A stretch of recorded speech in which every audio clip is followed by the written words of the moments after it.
I have to apologize. I'm feeling somewhat emotional from all that. It's been a very long time for me.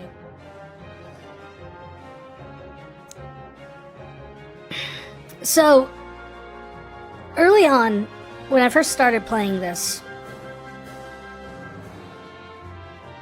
one of the first things I said was that this was a very important game to me. On an emotional level. Because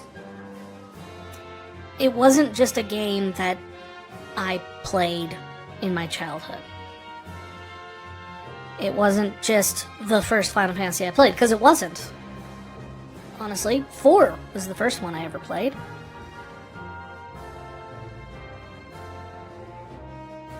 But I played this when I was at a very dark place in my life, and I played it when it first came out. I was young. I was very young. Grade school, still. And the whole ending here, the why build when everything is going to be destroyed, why live when everyone's going to die, the finding something to live for, even in the face of utter pointlessness.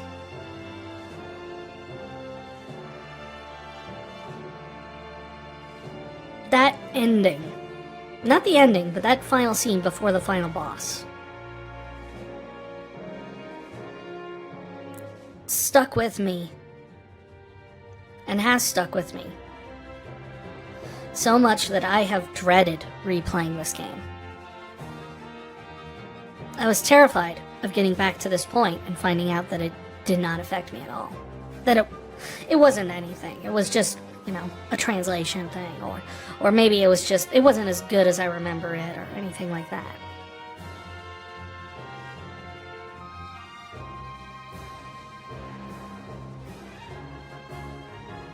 But, no, it still means a lot to me, and that scene still gets me.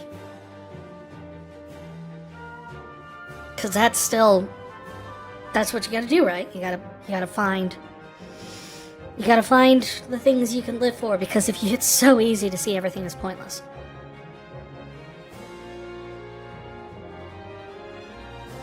It's so easy to follow into Kefka's nihilism.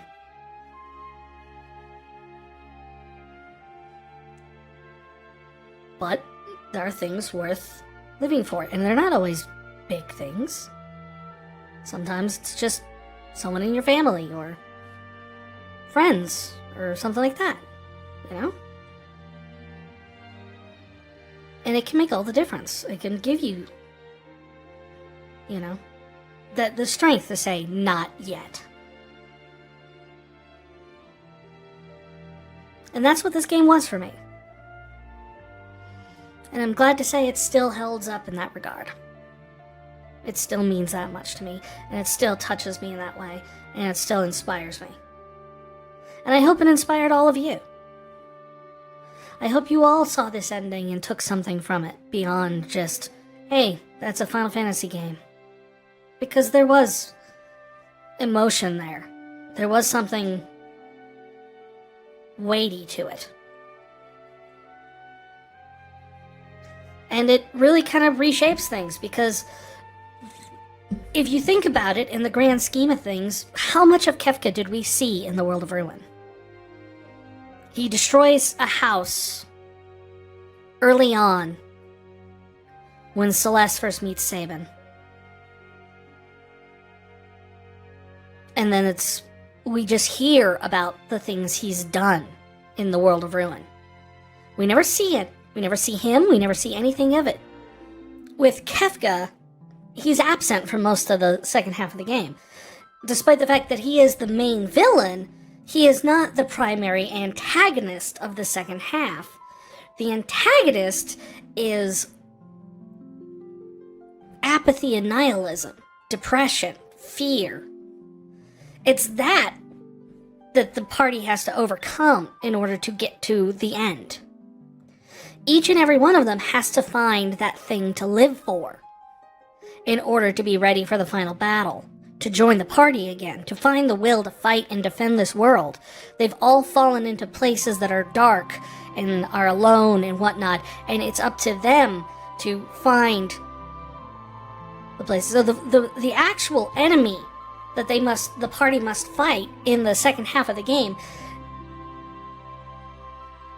is to find purpose, not Kefka. Kefka's not part of the story in the second half. He's not a story until the very end. And the entire point is that's when the ultimate confrontation comes into effect. He counters them. Why do this? What is the point? We're all gonna die. Everything's gonna be destroyed. Why bother? And they counter. And everything they counter with is exactly the thing they found the desire, the need, the thing they found to keep going with. And that, right there, is why this stands out as such a strong entry in Final Fantasy for me. Because it's more than anything, it's not about saving the world. We already failed at that. We failed to save the world halfway through the game. Now it's about finding the character, the will to keep going. That inner strength. Because without that, what's the point of saving the world at this point? If no one's going to care whether we go on or not. And that really, I think, is what makes this a strong Final Fantasy game.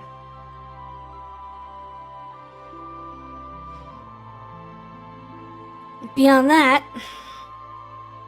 what else do I think about the game? Is it everything I thought it was? Was it everything I hoped for? Was it everything that I remember it being? More or less. There were some things there that just didn't hold up. Some parts where it was like,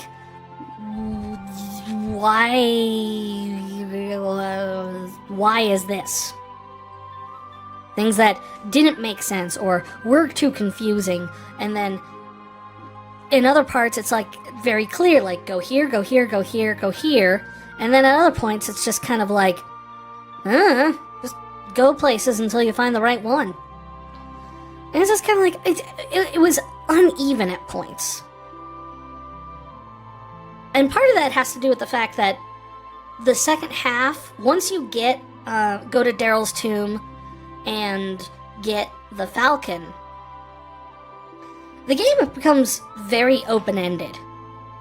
And the problem is, the game itself is not scalable. Everything has a set level. So it becomes very open, but also like you can go anywhere to recruit the rest of your party. Or, and we didn't do this, but it is something you can do, you can go straight to Kefka's Tower with just Setzer, Edgar, Sabin, and Celeste. You end up having to have a party, 2 parties of 1 and a party of 2. But you can do it. Don't recommend it, but it is an option.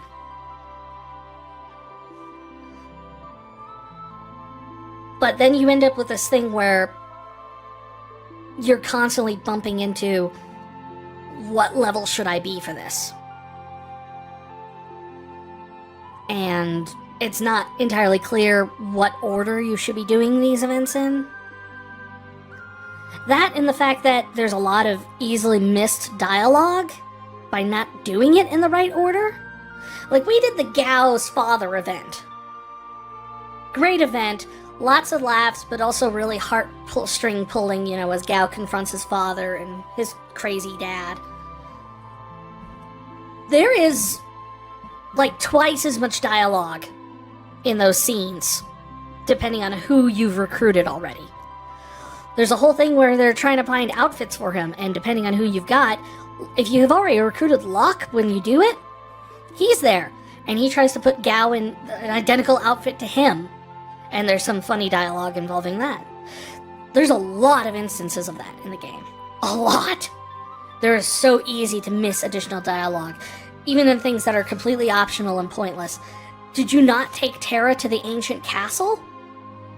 Well, you're going to miss a little bit of dialogue about her reflecting on the fact that the queen during the War of the Magi had fallen in love with Odin.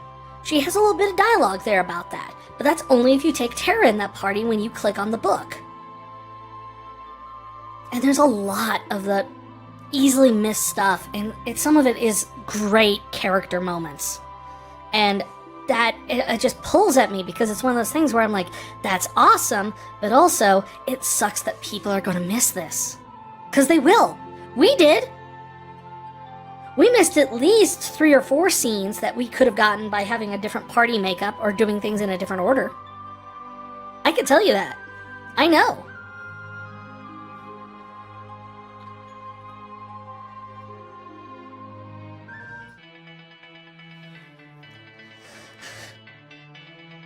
So with all that said,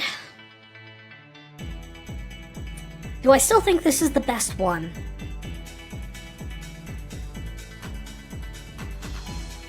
I don't know. I really don't. If anything, it's a close contender with 9. Those two. It's got to be one of those two, in my opinion. Really. The problem I have with 9, and we'll get to it, is just I'm not a huge fan of the ending. I think it's a weak finish. Whereas this, the ending is what ties it all together. Like the confrontation with Kefka.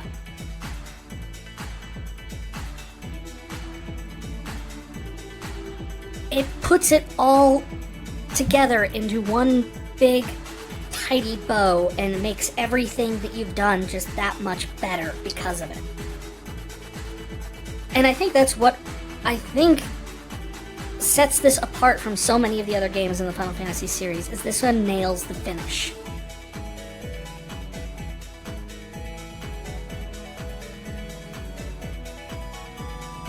Beyond that, I mean, I love the characters.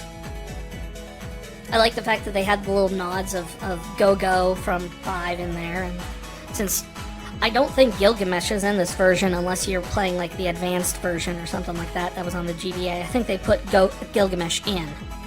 But Go-Go is our only nod to like the interdimensional rift and what happened in 5. Although there's plenty of theories out there that Go-Go was actually General Leo and Go-Go was all these other characters. It was Emperor Gestal. All likeliness, it's just the great mimic Go-Go again. The side characters were fine. I mean, they're completely optional. You don't need Go-Go, you don't need Umaro, so they're completely optional to recruit. Like, more optional than the others. Mog sort of falls into that category, but he's got more tie-in to this whole thing. But the rest of the characters, as I said, Terra being a potential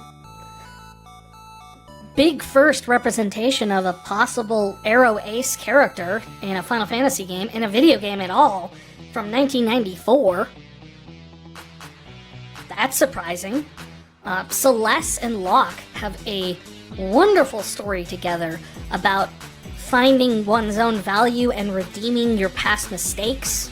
There's so many echoes that if you go back and watch just the interactions with Locke, everything from the fact of why he's so hung up on protecting Terra and Celeste for different reasons, but kind of the same reason, since Rachel both lost her memory and looks like Celeste. And then you have the fact that even right at the very end, Locke saves Celeste from falling, just like he failed to do for Rachel. You know, Locke's story is arguably like the biggest through line through the entire game. The brothers, Figaro, I mean, their whole story about wanting to give up the kingdom and who gets to sit on the throne, who should sit on the throne. Neither of them want it, but one of them has to do it. and then using the double-headed coin to, you know, give your younger brother the freedom he wants. In turn, to find out that your younger brother, what he wanted was to get strong enough to support his older brother when he took the throne.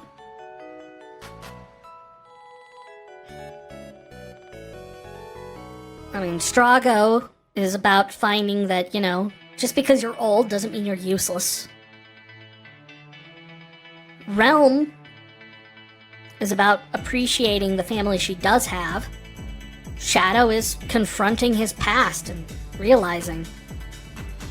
I want to say there was different dialogue in the version I played when I was younger, where he mentions to Interceptor that he needs to take care of her. As in, like, go take care of Realm. And sure enough, if you look at the end scene when they're rebuilding the town in Thamasa, Interceptor's running around. He's there waiting for them.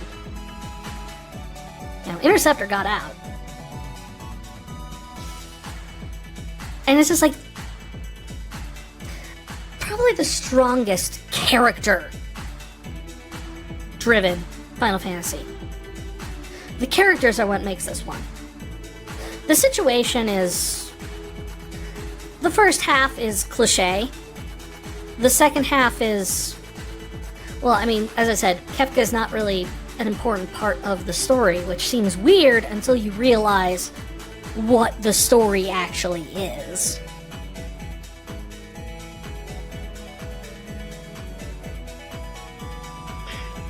Mechanics-wise...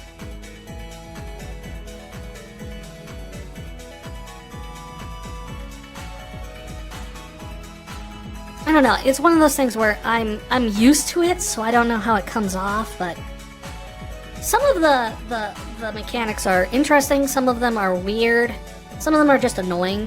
I was never a fan of Gao's rages, and maybe that's just because I never got a good one, but that's also because I have no freaking clue what any of them do. They have like a random move set and random buffs for every one. Like, oh yeah, you pick this one. What does that mean? Well, apparently it means you get protect and float and shoot lasers. Cool! How was I supposed to know that before I turned it on? Well, now you know.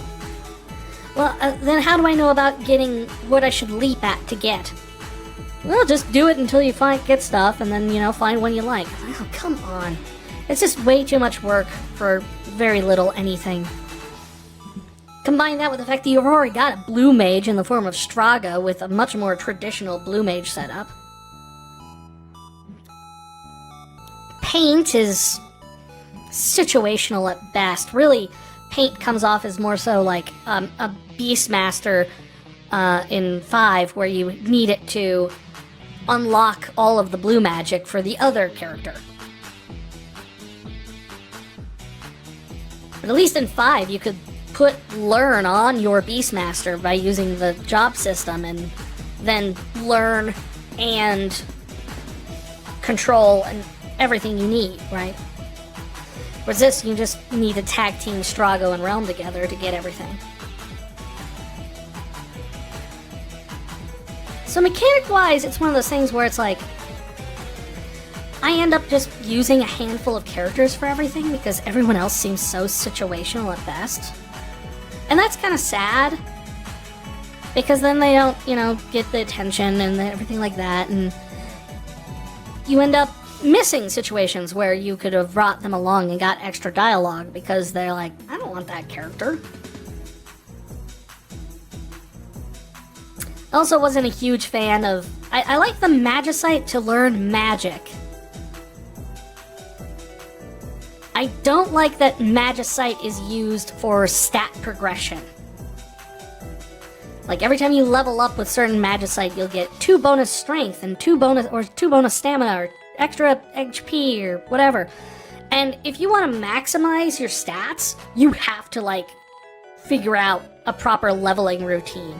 Someone in my YouTube comments had made mention the fact that way earlier in the game, they're like, by the time I got to this point, I was already level 50. I'm like, well, you just screwed yourself, because you're never going to get max strength doing that. Or max magic. So it becomes one of those things where, I don't know, I wasn't very fond of that. It wasn't terrible, it wasn't horrible. I'm not going to say that. It was workable. But it's just that extra level of micromanagement that I really didn't need. Like, I don't need to be sitting there monitoring and figuring out what the soft and hard caps of all of my stats are so I could properly utilize my Magicite while leveling.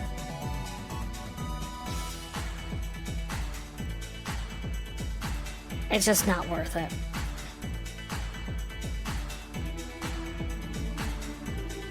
Beyond that, I don't know. Would I still rate it as high? I'm still thinking on that. Because I think I would. Just simply because yeah. I'm a sucker for characters over mechanics anyway. Story over mechanics. I'll take a good story. I'll forgive anything for a good story. Anyone who's read my reviews of, like, Dragon Age 2 know that. Especially if it's character-driven story. I love that sort of thing. And that's what this is. The only thing where it was, like, bad was, like, honestly, the weakest the story was the first half, the World of Balance. Because it's really, really cliche. This is Empire bad. Why Emperor want power? Because Emperor like power. No more reason than that. You know, it comes off as really cliche and everything, and that's only because of the fact that it serves as a juxtaposition to what comes after. I mean, you have this whole setup where this cliche storyline about the rebels versus the Empire and all this stuff, and ultimately it comes to the big dungeon in the floating continent, which honestly felt longer in some regards than the final Kefka Tower dungeon. Though that just may have been because we were so underleveled for it. And we had to grind for like an hour on there. Because we couldn't get off.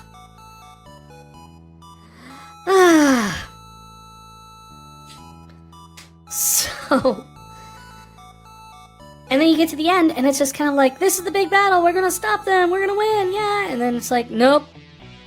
This was all pointless. And it sets the tone. This was pointless. You failed. Why? Why did you even bother? Just give up at this point. Why aren't you giving up? What's keeping you going? And that's what leads you into the next part, where things get good.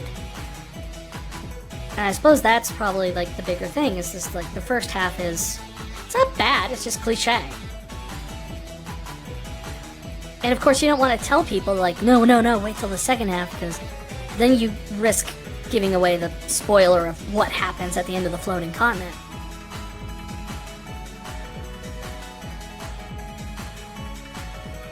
Alright, so I think my final thoughts on this one is... still a must-play for fans. Absolutely on the short list of entries in this series that must be played.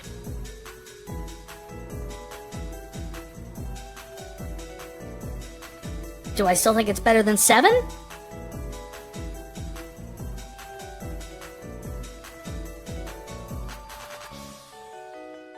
But we'll get into why that is next time. Because, oh man, once we get into 7, you're going to see a very different side to the me. And I don't just mean the fact that we're going to have a new VTuber model. I mean, you're going to see a side to me that's just like... I have had so many fights about that game in my life. So many arguments. And now I get to go through it all with you guys. So, yay. Hey there. Hope you enjoyed this installment of the Final Fantasy Retrospective. If you liked what you saw, please leave a like, a comment, or subscribe here on my YouTube channel. It really helps me get found by the algorithm. Also, here's a few extra videos that you might enjoy as well. The one up top is the full stream of this episode, and the other one is going to be something else that is going to be suggested for you. Alright, thank you so much. See you next time!